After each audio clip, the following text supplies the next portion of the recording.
Hello வணக்கம். இது உங்கள் சிவி ஜோன். எல்லாரும் எப்படி இருக்கீங்க? இப்போ பார்த்தீங்கன்னா ஒரு மார்னிங் ஆக்டிவிட்டி டாஸ்க் ஒன்று நடந்துச்சு. அதில் பார்த்தீங்கன்னா விஜே பார்வதி அப்படியே நொந்து போய் ஒரு விஷயம் வந்து கமருதீனை பற்றி சொன்னாங்க, அரோரா பற்றி சொன்னாங்க. கேட்க அது அவங்க பேசும்போது ரொம்ப கஷ்டமாக இருந்துச்சு, அதை ஃபீல் பண்ண முடிஞ்சுது. ஏன்னா சில நாட்களாக பார்த்தீங்கன்னா கமருதீன் வந்து இந்த அரோரா கூட சேர்ந்து ஒரு சில விஷயங்கள் பண்ணுறாரு. அதுக்கப்புறம் கமருதீனே வந்து விஜய் பார்வதி நல்லா பேசுகிறாரு. அது ஏன் பண்ணுறாருன்னு தெரியல. ஏன்னா ஃப்ரெண்டாக இருந்தாங்கன்னா பிரச்சனை கிடையாது. ஆனால் அரோரா வந்துட்டு ரொம்ப கேவலமாக ஒரு சீப் கேம் வந்து விளையாடுறாங்க. இவங்க கலாய்க்கிறது, விஜய் பார்வதி அந்த எமோஷனலோடு விளையாடுற விஷயங்கள் பண்ணுறாங்க. அது வந்து விஜய் பார்வதிக்கு பிடிக்கல. ஒதுங்கி போனாலும் மூஞ்சிக்கு முன்னாடி வந்து பண்ணுற விஷயங்கள் ரொம்ப கேவலமாக இருக்கும். அதை வந்து இன்றைக்கி வந்து ஒரு டாஸ்க் ஒன்று கொடுத்துருந்தார் பிக் பாஸ். வந்துட்டு வார்டனா ஹீரோவா ட்ரபிள் மேக்கராக யார் இருக்காங்க அப்படின்னு கேட்கும்போது அழகாக விஜய் பார்வதி யாரை சொல்லியிருந்தாங்கன்னா கமருதீன் தான் எனக்கு எப்போயுமே ஹீரோ. ஃபஸ்ட்டு வந்து பிரச்சனை சொன்னாங்க, ரெண்டாவது எனக்கு ஹீரோனா அது கமருதீன் தான். ஏன்னா எனக்கும் அவனுக்கும் நிறைய வார் இருக்குது.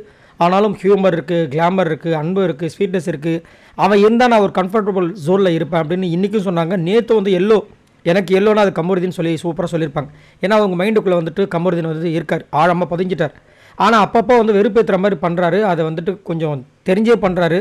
அதை மாற்றிட்டா நல்லாயிருக்குன்னு சொல்லிட்டு அரோராக்கு ஒன்று சொன்னாங்க ட்ரபிள் மேக்கிங்கில். என்னென்னா ஒருத்தரை வந்து கடுப்பு ஏற்றுறோம் அப்படின்ட்டு ரொம்ப ஓவராக பண்ணுறாங்க. நான் வந்துட்டு நமக்கு தனியாக போனாலும் எடுத்து வந்து என் முன்னாடி வந்து ஒரு மாதிரி அசிங்கமாக வந்துட்டு வெறுப்பேற்றுற மாதிரி பண்ணுறது சுத்தமாக எனக்கு பிடிக்கவே இல்லை. அதை வீணுக்குன்னு வம்புக்கு இழுக்கணுன்ற ஒரு மோட்டிவ்லேயே பண்ணுறாங்க. அது ரொம்ப மனசு கஷ்டமாக இருக்கு. நம்ம ரொம்ப ஃபீல் பண்ணி சொன்னாங்க. மூஞ்சியாக அவங்களுக்கு மாறிடுச்சு.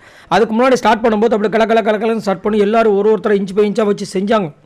விக்ரமை வச்சு செஞ்சாங்க, திவ்யாவை செஞ்சாங்க, சபரியை செஞ்சாங்க, கலாய்ச்சாங்க. அப்புறமா கனியை சூப்பராக கலாய்ச்சாங்க. இப்படிலாம் போச்சு.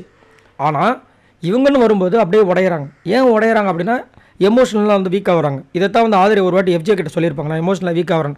இங்கே வந்து வீக்காகாத பர்சன் வந்துட்டு கண்டிப்பாக விஜய் பார்வதி அவங்களே வந்து புத்துணர்ச்சியாக வச்சுப்பாங்க. பட் இருந்தாலும் இந்த காதலை பண்ணுற ஒரு விஷயத்தால் வந்து இந்த அரோரா பண்ணுற விஷயங்கள் ரொம்ப கேவலமாக போயிட்டுருக்கு.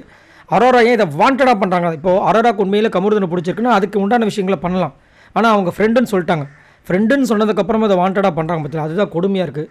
சரி, இதை பற்றி உங்களோட கருத்துக்களை சொல்லுங்கள். எப்போ பார்த்தாலும் அரோரா கமருதீனோட வச்சு விஜய் பார்வதி வெறுப்பேற்றுறது நீங்கள் எப்படி பார்க்குறீங்க? முதல்ல இவர் எதுக்கு இடம் கொடுக்குறாருன்னு நினைக்கிறீங்க? மறக்காமல் கமெண்ட்ஸ் பண்ணுங்கள். பாய் நண்பர்களே.